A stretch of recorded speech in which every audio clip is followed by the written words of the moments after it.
and welcome to Chaotic Riffs TV. My name is Jason J. Rock Houston. Our guest today is drummer Fredrick Johansson from the band Riffage. To be honest, Fredrick, until your publicist sent me the press release on the band, I really wasn't familiar with the band, but I checked out the new album that's coming out. He sent me a download to check out. Very impressive. And so Riffage, from what I understand, tell us a little bit about the history of the band. I understand the band existed about 10 years ago and then kind of went away until now. So Yeah, let's talk maybe. about that. Yay. I'm sorry, but maybe we can start over. I know we're a new band, but the name of the band is RIFFORIA. RIFFORIA, okay. Yeah. Again, Swedish.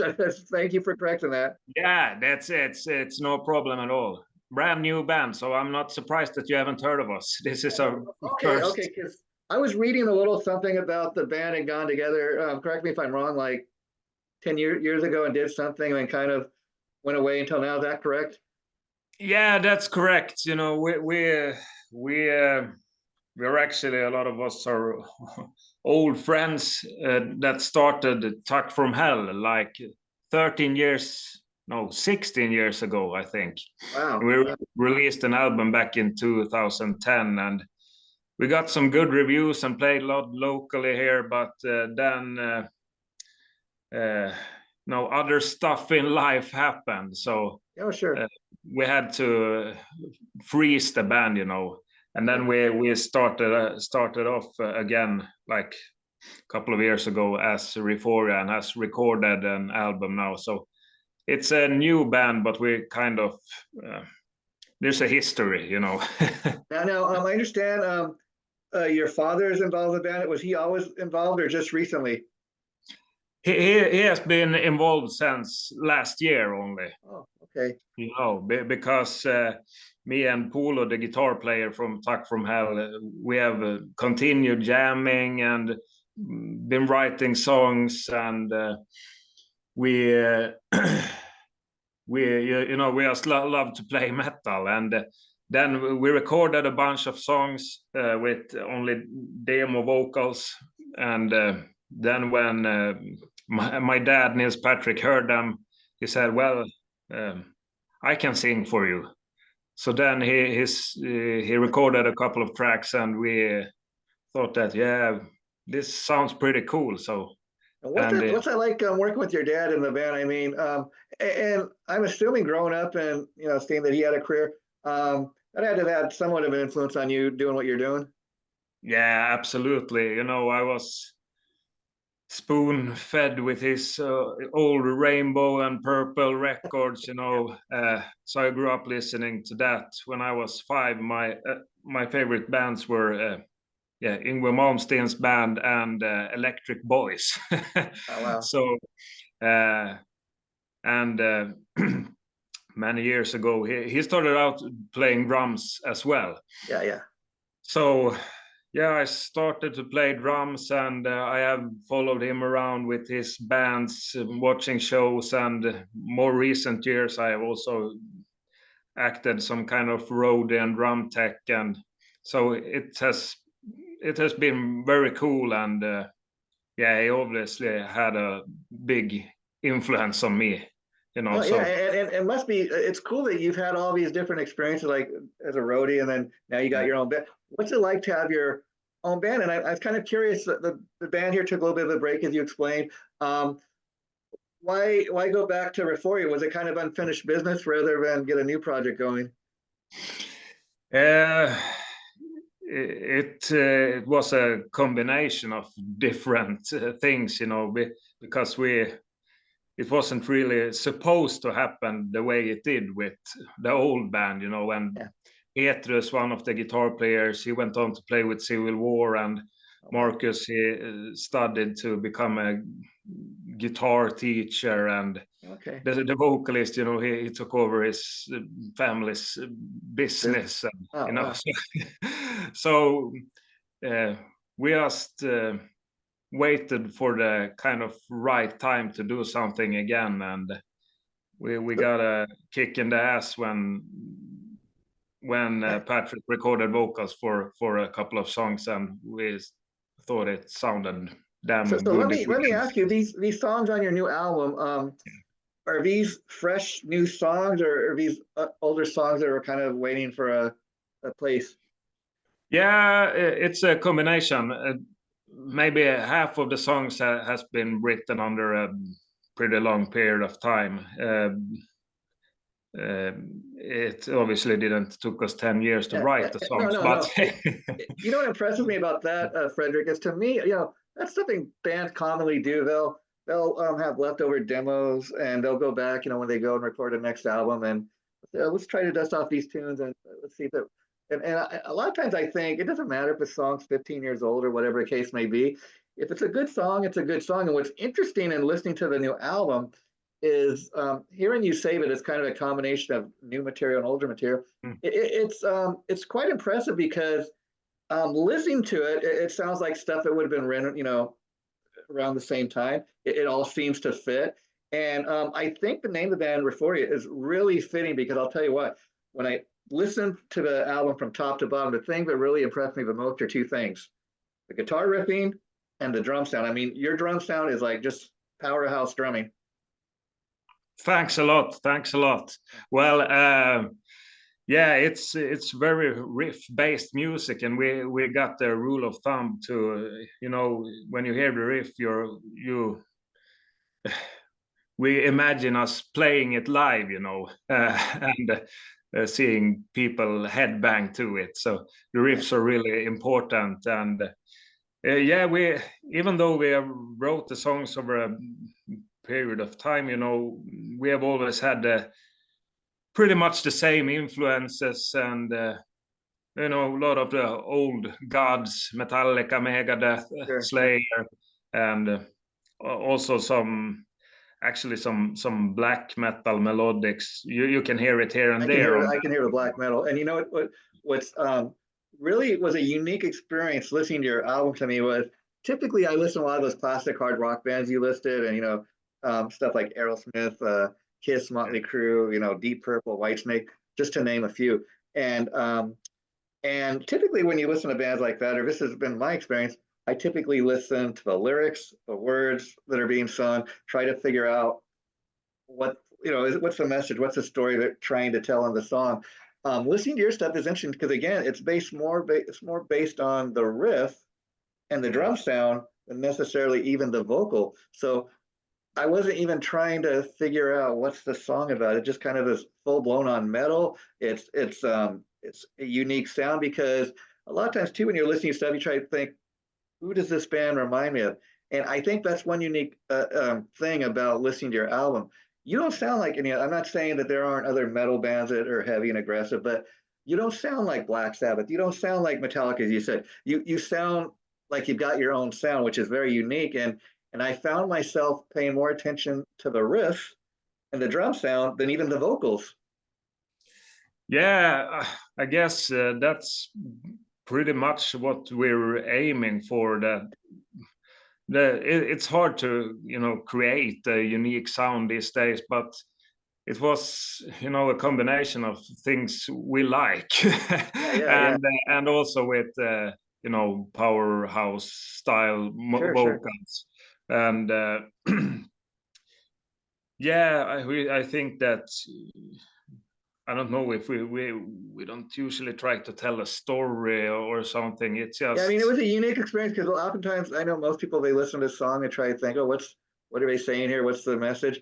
And it wasn't even about that for me for maybe first time listening to music, and it was kind of just about the aggression and the beat and the drums are really kind of a focal point. I mean, I know a lot of times a band will go in the studio and that is the first thing they record is a drum. So is that kind of what you did here too? Yeah, kind of. It's a process of recording demo guitars at first, and then when we have the demo guitars, I usually try to evolve around that and try to make the songs and the riffs sound even better. That the drums should add something to the music. So, and then after I record drums, then Marcus records the new guitars for the album. Sure. And so what's the writing process like for this? I mean, does everybody in the band contribute, or are you the main writer? Yeah, me and Marcus, we write the music. We come up with ideas. I come up with ideas. I don't play guitar very well, but I can show him my ideas, and then he usually makes it a lot better. And then we arrange the music together. And some of the vocals were written by me for some time ago, and most of the vocals were written by Patrick. So when we have written the full instrumental part, then it's off to write vocals. So again, not to harp on this, but what was it like having your dad play with you? I mean, I imagine a lot of this stuff was already written, so it's kind of like, hey, Dad, just kind of sing it the way I wrote it, or the way the band wrote it. Yeah, we usually can cooperate very well. We often have the same view on both music and other stuff.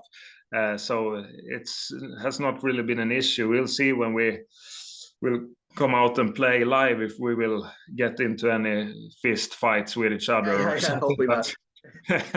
Keep it in the family, they say. But yeah. What are your plans of taking the show on the road? Like probably through Europe. You plan to go in other countries? What's your plans? Yeah, that's our plans. It's tough these days, but hopefully some festivals during the summer. We got some booked, but we haven't even released the album yet. So hopefully there will be more offers for the summer, and working on getting a good opening spot or something on a European tour at first. And the official release date, from what I understand, is it January 23rd? No, it's actually February 23rd. So, okay. Okay. February 23rd. Let's get that right. Interesting enough, same day as the Mick Mars solo album, so we're excited about that. But tell people how they can get the album. I mean, are you guys going to have physical CDs, vinyl? Is it going to be released digitally? Yeah, both CDs, and I think you can get them from the usual places where you buy CDs. I know where you buy them in Sweden, but in the States, I don't know. Amazon. Well, I tell you, to be honest, a lot of my purchases are made like through Amazon and other sites like that.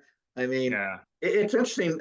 In Europe, you guys have a lot more of a standard record stores. They're not as readily available here in the U.S. as they used to be, which I miss. There are some left.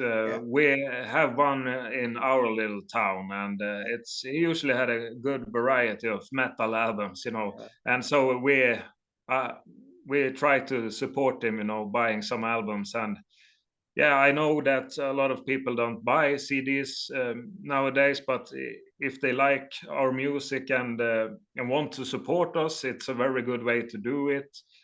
Digital, it will be on the major platforms as well.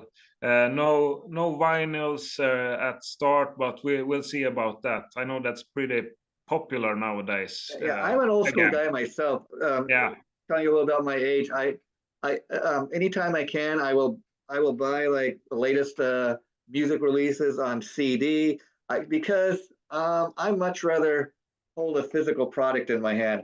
I love to look at the beautiful artwork on the album cover, see who wrote the songs, look at the back cover. I like to, as they say, get the whole package, I like to take the CD, go in my car on the way to work, listen to the music, that's just me. And it's a great way to support, your bands, because bands aren't making money on music like they used to, Not if you're not really big, so lucky.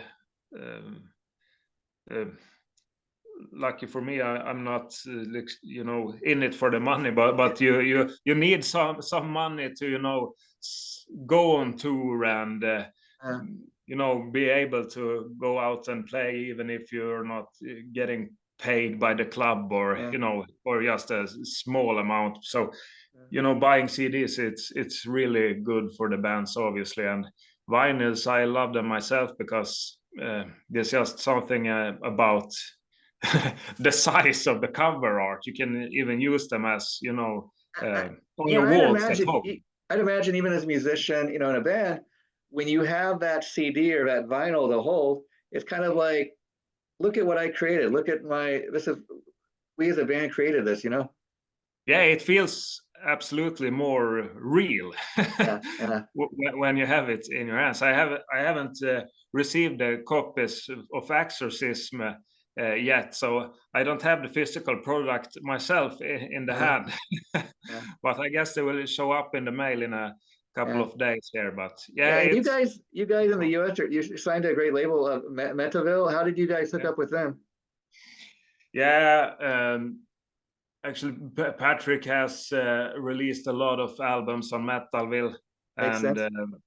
yeah, and we also released on Metalville with Tuck from Hell. So we thought that they are a great label. So yeah, we sent them a couple of songs, and they said, "Let's go." And now, let me ask, either when you were growing up, Patrick, in Sweden, or even today, I was curious, is there much of a rock or a metal scene in Sweden where you're from? uh, yes, and no. Yeah, makes So, you sense. Yeah, know, you have seen after the pandemic, uh, the few local metal clubs, uh, they had to close down. yeah, Some have opened up again, and some don't. And it's also like that in Stockholm, you yeah, know. yeah. Uh, but but obviously there's a lot of bands and a lot of good bands, but um, I really hope it will, you know, Come catch back, up yeah. again after the pandemic. So Yeah. And so, who are some there's of a lot of band that wants to play, you know. who are some of your drum heroes growing up? The guys that really made you want to pick up those drumsticks and do what you're doing. Yeah, it was the first drum heroes were probably, like, for many, Lars Ulrich, you know. He had a unique style back then, you know, listening to Master of Puppets, Oh, uh, sure. and and also Ian Pace Deep from Deep Purple, yeah, Purple. yeah. Yeah, He's he's still doing it. Almost 70 something years old. yeah, he's so freaking good. So you know, he's fantastic. He's out of this world. I love, you know, both uh, Sure. new school drumming and old school drumming, but my main you know, hero is Dave Lombardo from Slayer. Oh, there He's you go. yeah, Yeah, and, Ian Pace and Lars Ulrich are kind of like bookends of each other. Both great drummers from Europe, and like Ian Pace, he's the veteran. He's the guy been doing it all these years, and Lars Ulrich is at a place in his career where he's making a pretty decent living, but he's like he's kind of a halfway point. So he's yeah, future legend. yeah. Yeah, but they, Lars Ulrich, I know he gets a lot of mean comments these days, but I can't forget what he has done, you know, Sure. for metal drumming and metal drummers, and how many drummers he made pick up the drumsticks, you know. Yeah. Oh, yeah. Yeah. And but you know, Dave Lombardo, you know, he's still a beast. Oh, sure. Yeah. You know, watching Slayer live with Dave Lombardo, I think I have done it a couple of times. So maybe it was 2006 the last time. I don't remember when he quit or got fired Yeah. from Yeah. Slayer the last time, but it was it was fantastic, you Yeah, know. well, Slayer's also kind of retired and called it a day, Yeah, and so that says it all right there. And Slayer's one of those bands too that got a very unique sound, especially Tom Araya's vocals. But again, yeah. the drum sound was always a big part of that band. In addition to Tom Araya's vocals. Yeah, absolutely. The drums did much for their sound, you know, his Yeah. style of playing so Well, there early you back go. in the days, you know, and Tom Araya, for sure, his vocals, they got better and better, you know. It's like, how's the guy able to still belt it out? I don't know, but do what he does. Yeah, But that's I mean, insane, but yeah, yeah. legends. And before I let you go, I want to talk about some of the songs on the new album. Okay, one song that just the title alone, I had to give it a listen. The Devil's Sperm. Again, Yeah, aggressive, aggressive, loud, powerhouse drumming from Fredrick here. The guitar riffs, powerhouse vocals as well. So talk a little bit. I love the title because again, I'm like, I just got to hear that. The Devil's Sperm. yeah. Yeah, I think we came up with the title before the song even. It's actually a line I think we took from one of the verses in Burn with the Purple. Again, great Deep Purple reference. I always love Yeah, Burned, yeah, yeah. That's and the drumming on that song. That's just amazing. But yeah, and I don't really know what we aimed for, making a pretty slower thrash metal kind of Sure. song, and it kind of evolved with those black metal melodies, and Yeah. then we just added the vocals, and it became a pretty insane song. But we like it, and yeah, the title is something else. Yeah, and again, Built to Destroy, that's another song I love. I mean, this is my description. Full blown on metal. It's music to march into battle or war. It sounds like a freight train is coming right at you. Yeah, that's a pretty straightforward, thrasher, maybe heavy metal kind of song, and also there it's Built to Destroy. It was we said yes, this song is gonna be called Built to Destroy, and then wrote some lyrics after that, So I think we were. Yeah, it's not much to say about it. It's just that Well, I one mean, came again, I pretty bring that up natural. because I noticed kind of, I mean, maybe it's just my ears, the drumming on that sound like, it really literally sound like a freight train's coming right at you. And I don't know how you created that sound, but I loved it. Yeah, thank you, thank you. It's just try to keep it pretty straightforward through the intros and verses to just make people's heads bang for. Mission accomplished, let me say, Fredrick. And, RIFFORIA, I had to bring up that song because very much like Black Sabbath, love the fact you guys have a song named after the band. That title for the album, and well, excuse me, for for this song and the band, I thought very fitting because all through the entire album is just so full of riffs. Yeah, just RIFFORIA, and then naming a song after the band. I have imagined that it was pretty common back in the days, Yeah, back in the 70s and stuff. Yeah, they used to do Yeah, that. Yeah. so it just felt pretty natural to do it, and Kind of like the band's kind of theme. It's great. I think it'd be a great way to open the show. This is who we are. yeah, that's a good idea, So yeah, it's And then the very last thing, I kind of saved yeah, the best for last, got to touch yeah. base on is the single and the video for the song CC Cowboys. I understand kind of the meaning behind that song is kind of the old story of the Cold War, the former Soviet Union versus the United States, the two superpowers at the time. And it's interesting that the Soviet Union has fallen, but yet Russia is still very much in the news today. Yeah, they certainly are. The song is. I think it's a pretty, Fitting for the dark. times. Yeah. Yeah, and atmospheric, and I think that we got a lyric video that pretty much sums it up. And nowadays, it feels like I don't know where the world is going actually, but I don't think yeah, anybody does. it's Yeah. yeah. So it's pretty